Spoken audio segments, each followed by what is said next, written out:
أعوذ بالله من الشيطان الرجيم. بسم الله الرحمن الرحيم. ومن ورائه جهنم ويسقى من ماء سديد يتجرع ولا يكاد يسيغه ويأتيه الموت من كل مكان وما هو بميت ومن ورائه عذاب غليظ. مثل الذين كفروا بربهم أعمالهم كرماد اشتدت به الريح في يوم عاصف لا يقدرون مما كسبوا على شيء ذلك هو الضلال البعيد. نننی درس کو انشاءاللہ العزیز سورة ابراہیم، رکو نمبر 3، پارہ نمبر 13، آیات نمبر 16، 17، 18. درې آیاتونه چې نو هغه به ویلی کېږي. دې نه مخکې چې نو آیات کې تیر شولو وخاب کل جبار عنید، او نامراده شولو چې نو هغه هر یو جبار سرکش عنید او ضد دی. نو اوس دی کې ای الله جل جلاله فرمایي چې د جبار او عنید ضدي او سرکش سړي د پاره سزا چې دی نو هغه څنګه ده. نو دې آیات کې الله وایي ومن ورائه جهنم ویسقا من ماء سدید. جنت او جهنم دا وی لري نه دی، جنت او جهنم چې نو هغه دا ډیر نږدې دی. د بني آدم یو قدم دا په دنیا کې دی، او دویم قدم چې دی نو هغه یا په جهنم کې دی او یا چې نو هغه په جنت کې دی. ځکه چې کله هم انسان له مرګ رالو نو د انسان دوه قسمه عملونه به کړي، یا به اعمال صالحه کړي اللهم ارزقنا. نو چې کله څنګه د له مرګ رالو نو د مرګ سره چې دی نو هغه د جنت ته ورسېږي، او یا به د انسان اعمال چې نو اعمال سیئه به یې کړي، کفر شرک فسق فجور. نو چې د انسان له څنګه مرګ رالو نو دویم قدم به ډایرکټ په جهنم کې. ځکه انسان چې کله قبر کې کېښودلی شي نو دی چې نو الله پیغمبر فرمایي دا قبر دی ته تاسو هسې د خاورې چې نو هغه یو ډیرې یا یو کړه مه ګڼئ، بلکې دا چې نو هغه حفرة من حفر النار او چې نو روضة من ریاض الجنه. الله پیغمبر فرمایي دا د جنت د باغچو نه یو باغچه ده، او یا د جهنم د کډو نه چې نو هغه سره یو کډه ده. نو ځکه الله وایي من ورائه جهنم، او مخې ته د ده نه چې نو هغه جهنم دی. ورا دا چې نو هغه د ازدادو نه دی. دا کله په معنی د شا سره هم راځي، شاته، او کله دا په معنی چې نو هغه د مخکې هم راځي. سیاق سبق ته سړی ګوري نو د هغه سره چې نو هغه ترجمه کېږي. لکه اولنۍ سپارې کې سورة بقره کې والذین اوتوا الکتاب، نو آی کسان چې د هغوی ته کتاب ورکړی شو نبذ کتاب الله وراء ظهورهم، نو د هغوی د الله دغه کتاب د خپلو شاګانو نه شاته ارتاو کو. بني اسرائیل په مزامت کې چې نو هغه ذکر کړی شو، نو دوی کتاب الله د الله کتاب چې نو هغه یې څه کړلو نبذ وراء ظهورهم، نو هلتې ورا راغلی په معنی چې نو هغه د شاته سره، او دلتې ورا چې نو هغه دی په معنی د مخکې سره. خو خیر بعض تفاسیرو کې به تاسو وګورئ نو هغې کې اکثر ترجمه یې په ورا سره چې نو وروسته هم کړله، نو بیا هم صحیح دی،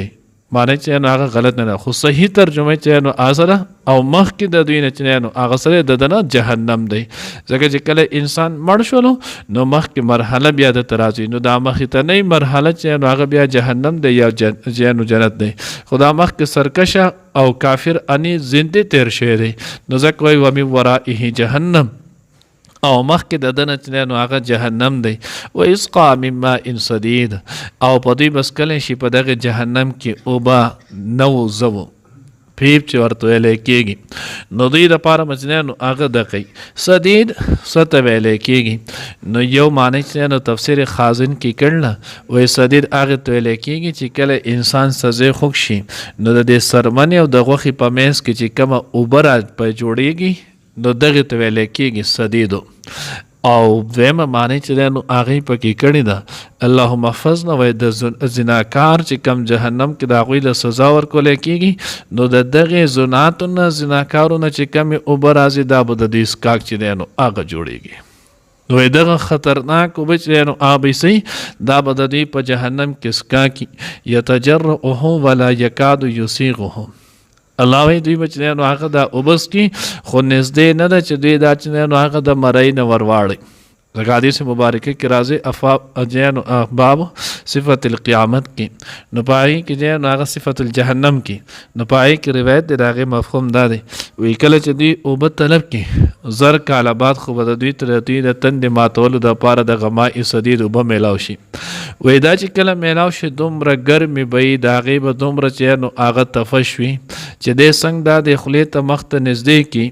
نو په هغې د تودوالي په وجه باندې د ده دا بره شونډه دا به د پټ وخي چې ککرۍ ته به ورسي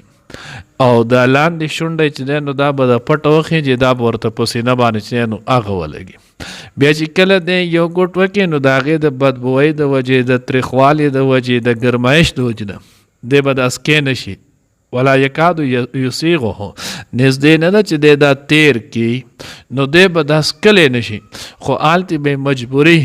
نو دی چې دغه یو ګوټ به چې دی نو هغه کوي نو چې کله دی دغه یو ګوټ وسکي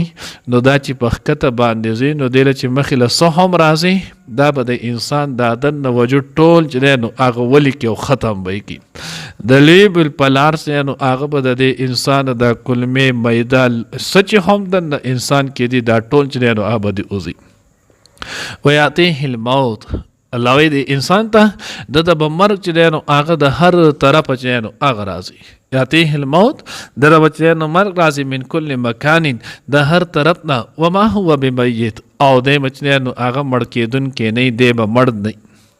اوس مرګ به ورته څنګه راځي نو دې ځای کې هم تفاسیر چې نو دوه معنی کړي د تفسیر خازن خاص کر هغه ویاتیه الموت من کل مکان د ګوتو د نکون د لاندې دا به دومره تکلیف دی وای دی مړ دی شولې د هغې نه مرګ ته به نه ځي د اخته د لاندې یو اخته نه لاندې به داسې سړی کاره چې نه نو هغه خیجي دی به چې بس دقه دی چې مړ شولم لکه څنګه چې دنیا کې یو تکلیف به انسان باندې راشي او دی برداشت نشي کولی دی بس دقه دی چې نه نو هغه مرم د ده په غاښ نه لاندې دومره تکلیف جوړ شي چې دی به چې بس مړ شولم یعنی د هر اندام تر دې چې د ویښته د لاندې به یو ویښته د لاندې به دومره تکالیف وي چې دی به د هغې نه وایي چې بس دقه دی چې مړ که شوم نو د به دومره سخت چې دی نو هغه تکلیف دا به ورته او دویم دا د ویاتیه الموت من کل مکان د به د هر طرفه د ښی طرفه به د مرګ اسباب د ګس طرفه د مرګ اسباب د مخې طرفه د مرګ اسباب د شا طرفه د مرګ لاندې باندې جهات سته نه به د هر طرفه د جانو هغه د مرګ اسبابونه چې دی نو هغه به خو الله وی وما هو بمیت مړ کېدونکی به نه ځکه په جهنم او جنت ته چې کله انسانان لاړ شي فیصله چې دی نو هغه وشي الله دې زموږ حفاظت وکړي دغې نه نو کله چې دغې ته لاړ شي نو الله رب العزت بچیا نو هغه په اعراف باندې مرګ بچیا نو هغه د څه شي د ګډ په شکل کې چې نو هغه به راویستلی شي او هغه به حلال کړی شي او دوی ته به وویلی شي چې بس دقه مرګ ولو نن نه بعد مرګ چې نو هغه به نه راځي ځکه الله وایي ما هو بمیت دوی به مري چې نو هغه مړ کېدونکی به نه اسباب د مرګ به ټولي خو مرګ به ولا چې نو هغه نه راځي ولې ځکه چې کله انسان مړ شي نو به مرګ راتلو سره د انسان چې نو هغه د تکالیفو نه خلاص شي موږ دنیا کې چې هغه مشاهده کوو اکثر الله دې نو هغوی له شفا ورکړي او نور چې نو ټول مسلمانانو حفاظت وکړي نو بعضې خلک اکثر په لا علاج مرض باندې چې نو هغه مبتلا شي نو چې کله دی مړ شي نو خلک چې نو هغه ټول خلک وایي زه شکر دی ای به خفه کېږې ما بیا هم چې نو ورور او پلار او تره او ماما خو نه شکر دی چې نو د هغه دپاره هم پړده او ستاسو دپاره هم د سختې نه خلاص شم نو الله وی وما هو بمیت دی به مړ کېدونکی نه ځکه مرګ سره انسان د سختې نه خلاصېږي او هلتې خو به د سزا وي دقه لا يحيى فيها ولا لا يموت فيها ولا يحيى الله وی آلتی بچنه نو هغه نه بمري او نه برغيږي نه بمړ وي او نه بچ دی نو هغه ژوند دی اللهم احفظنا دیو جن مخکې مونږ حدیث مبارک هم ویلو نو د درې پیرې سحر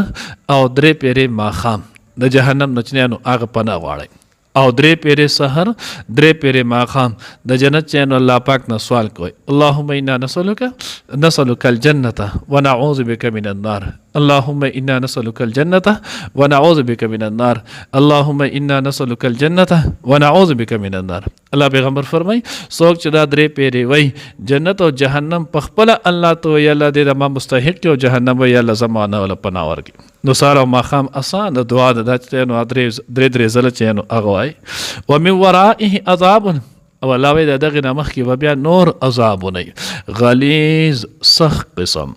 دنیا کې چې نو هغه ګوره دا قانون دی کله چې یو سړی باندې چې نو هغه لاول راپورټ وشي دی تانې ته لاړ شي دی اته نو د توهل او سزاګان او ریمانډونه او داول ورکول کېږي خو کله چې د قیدی چې نو هغه شي په د سزا قید مید وخیږي نو بیا د سزا کې تخفیف وشي بیا د سزا نه ورکوي اونر ورته خی کار ورته خی علم ورته خی دنیای چې څه شیزونه دا ورته خی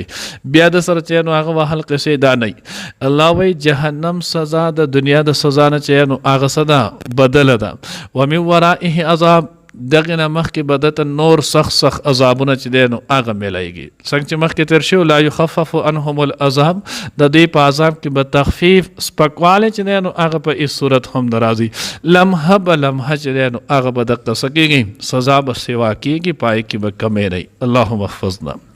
مثل الذين كفروا بربهم اعمالهم. نو اوس دې کې نو هغه یو سوال ذهن لراتلو چې دا کافر قوم ډیر عملونه داسې دي چې هغه خوخه کوي لکه مثال په تور کې اکثر خلکو له کویانو باسي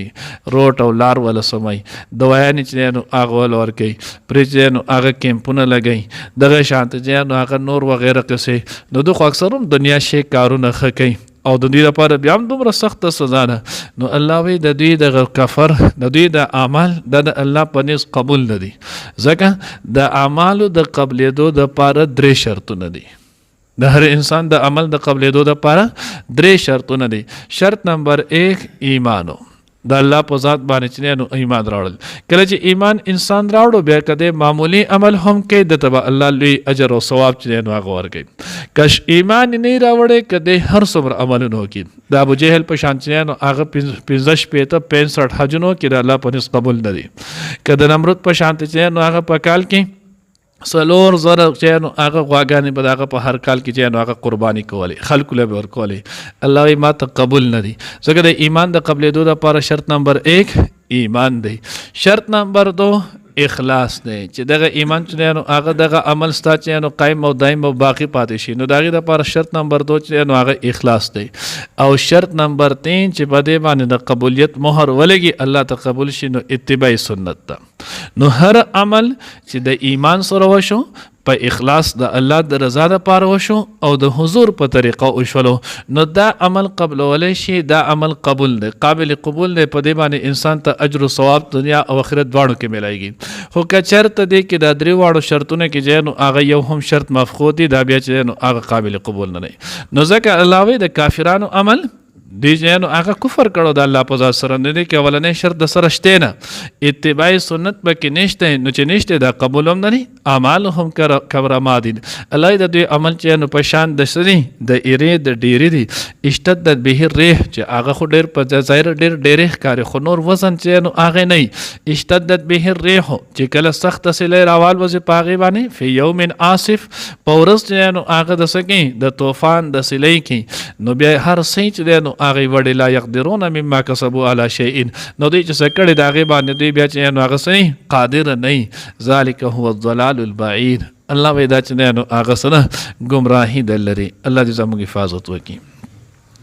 ومن ورائه او ددن مخکی جهنم و دوزخ جهنم دی ویسقا اوسکوله بشی من معین اوباسدی دنوزو یتجرعه گڑ گڑ بسکی آغا ولا یکاد یسیغه او نزدی ندا چه تیر کڑشی یخکت کڑشی دا حلقنا ویأتیه الموت او رازی بدت مرگ من کل مکان دا هر طرفنا وما هو میت او نبوی دے مڑکی دن کے ومن ورائه او مخی ددنا عذابنا دی غلیظ دیر سخو مثل اللذین مثال دی کسانو کفرو چاچ کفر کڑے بربهم دا خپل رب سلام اعمالهم نو عملونه د دوی کرمادن پشانتیا نو هغه د اریدي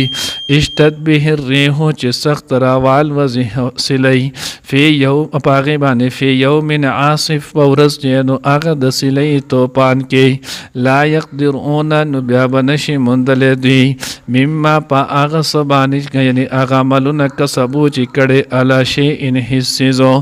ذالک هو الضلال البعید دا د گمراهی لري